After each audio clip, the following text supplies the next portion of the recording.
Hello there, everybody, and welcome back to Buckeye Politics. It's me, your favorite Ohioan. So I hope everyone is having a great Good Friday. Please, from noon to 3, don't do anything. Stop making your polls. Stop making your maps. Stop talking about elections. And please remember Jesus Christ's sacrifice for all of us on the cross. From noon to 3, that's why I'm recording this video early in the morning, because noon to 3, I am going to be doing nothing but praying and honoring his sacrifice for us. If he gave his life for our sins, you can give 3 hours to honor his sacrifice for us. So please, just if I see anyone interacting with this video between noon and 3, I'm gonna be very pissed. Just gonna let you know. So with that, we have a new poll from Trafalgar, who is, in my opinion, one of the best pollsters in for both primary and general elections, and they show that J.D. Vance is absolutely surging in the polls against Josh Mandel. Let's take a look at it right now. It just released today. We have this poll from it was conducted April 13th and April 14th, literally just the last 2 days. And this is I'm sure some of the people probably knew that Trump was considering endorsing Vance when this came in, but most of them probably did not, because this is basically was conducted the same day that happened. So I'm sure maybe a couple people knew, but really the vast majority of these voters had no idea that Trump was even considering J.D. Vance. And yet, we have J.D. Vance surging in the polls. The last poll that conducted in this race back in February had J.D. Vance at just 14%, and now he's at 22%. This is an 8-point surge for J.D. Vance, the absolute Chad, America First conservative. He has my complete and total endorsement. He has my complete and total support. I'm working my butt off to help try to get him elected. I'm on the phones, doing everything I can. But really, it's up to you guys, because for those of you who are over 18, got to go out there and vote. So Josh Mandel, 28%. He is currently in the lead. That's not really a surprise there. Mandel has pretty much been leading the entire time. There's been a few polls back in like February, January, and March that had Gibbons up, but really it was still very competitive between Mandel and Gibbons. And really, I mean, Gibbons has gotten absolutely screwed since his past comments on abortion and objectivism have came out, as well as his debate performance with Mandel. If you guys didn't know, Mandel and Gibbons basically got in each other's face. Gibbons basically said that Mandel's military service wasn't real work. It kind of iffy. I don't really think he meant that, because he never said real work. He said the military is not in the private sector, which is true.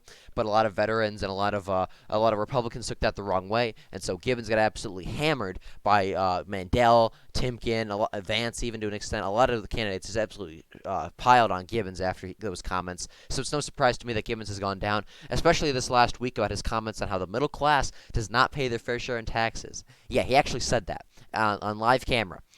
So Gibbons, with all has gotten absolutely shelled the last month or so, and so he's taken a huge dip in the polls. A lot of his supporters are probably going to Vance or Mandel. But anywho, J.D. Vance is in second place with 22% of the vote. Mike Gibbons obviously in third with 14%, and Matt Dolan, surprisingly, a lot of people were surprised that Matt Dolan was in fourth with 11%.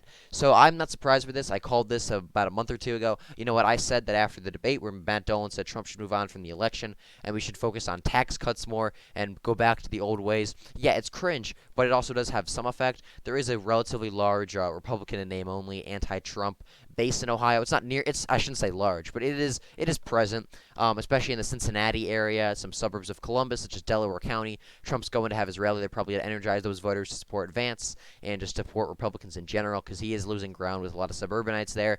Those places took a huge shift to Biden while they supported Rob Portman back in 2016. So there is a relatively large anti-Trump coalition in Ohio. It's nowhere near, like I said, it's probably just 10% of the all Ohio Republicans, so it's really not huge. But in a very competitive primary where Trump is yet to make an endorsement, that population does have an impact. So obviously that's why we're seeing Matt Dolan surging a little bit, getting close to 12% of the vote.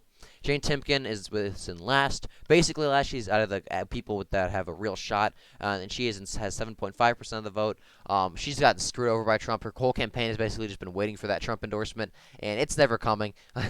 She basically just sat there and said, "I worked for Trump. I was the Ohio chairman. Trump's going to endorse me, so we just got to hold out." And then now Trump's not endorsing her, and her campaign's in full panic mode. So Timken just got absolutely screwed, which is kind of funny to watch. She's a horrible candidate. She's endorsed by Rob Portman, Kristi Noem, basically the Rhino neocon types, and she's running as America First conservative. Mark Pukita, he's a solid candidate. I like him a lot. He's a little far out there at times, though, in my opinion, and he really doesn't have a chance of winning. And really, in terms of actual core policy, him and J.D. Vance have basically the same goals. So the fact that J.D. Vance is doing much better and they basically have the same goals is why I support Vance. But Mark Pukita, I do like him a lot. I wouldn't mind seeing him rise to some sort of, maybe he'll run for Congress or something, or maybe governor. or maybe he'll challenge Sherrod Brown in 2024 because he did appear in one debate and he got a lot of support there. And I shouldn't say a lot of support, but he kind of got his name out there, and a lot of people agreed they liked him. They just weren't going to vote for him because they didn't think he had a chance at winning.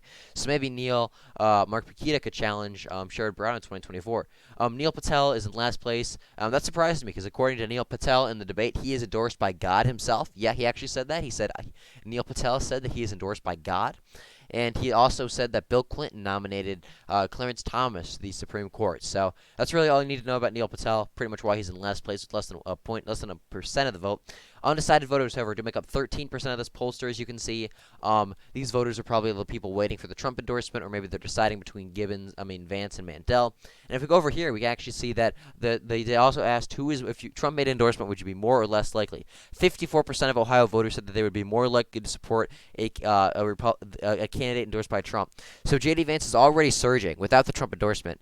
And even if he gets it, 54% of voters said that they will be more likely to support J.D. Vance if he gets the Trump endorsement.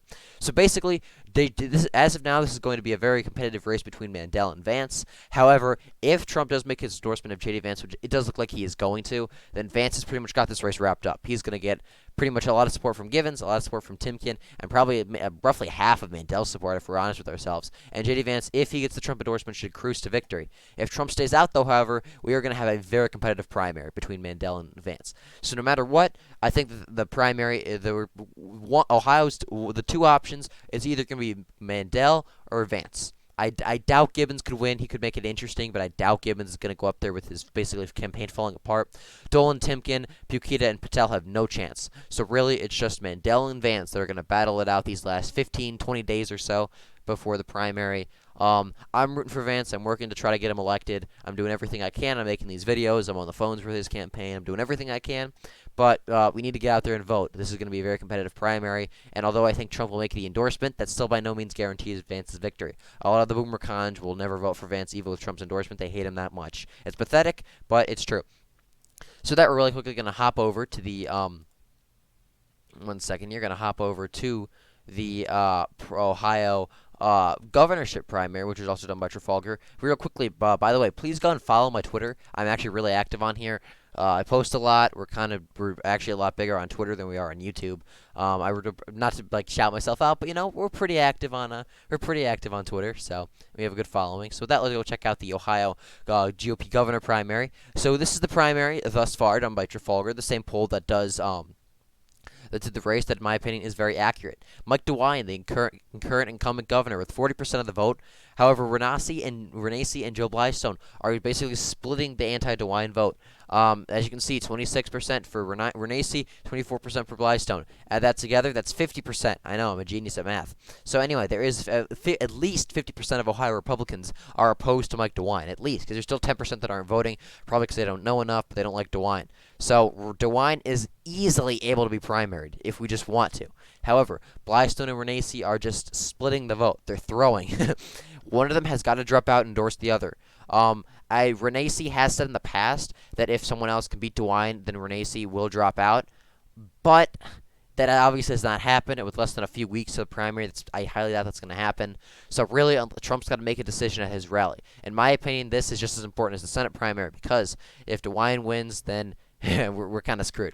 So anyway, Renacci and Blystone are pretty much tied at 25%. DeWine's at 40%. The anti-DeWine vote, the America First vote, is being split in half, and it's giving DeWine a victory. And DeWine's not barely even campaigning. He's running a couple ads, and he's basically just cruising into victory at that 40%. One of these guys is either got to drop out and endorse the other, or Trump's got to step in, say, you know what, I like you. Maybe he say to one of the Trump's got to step in and say to either Renacci or Blystone, you know what, I like you, but you're splitting the vote. We got to get rid of DeWine. I'm endorsing the other guy. So that's really what's going to come down to. So with that, thank you for watching this video. Hope you enjoyed. Be sure to like and subscribe for more, and we'll see you in the next one.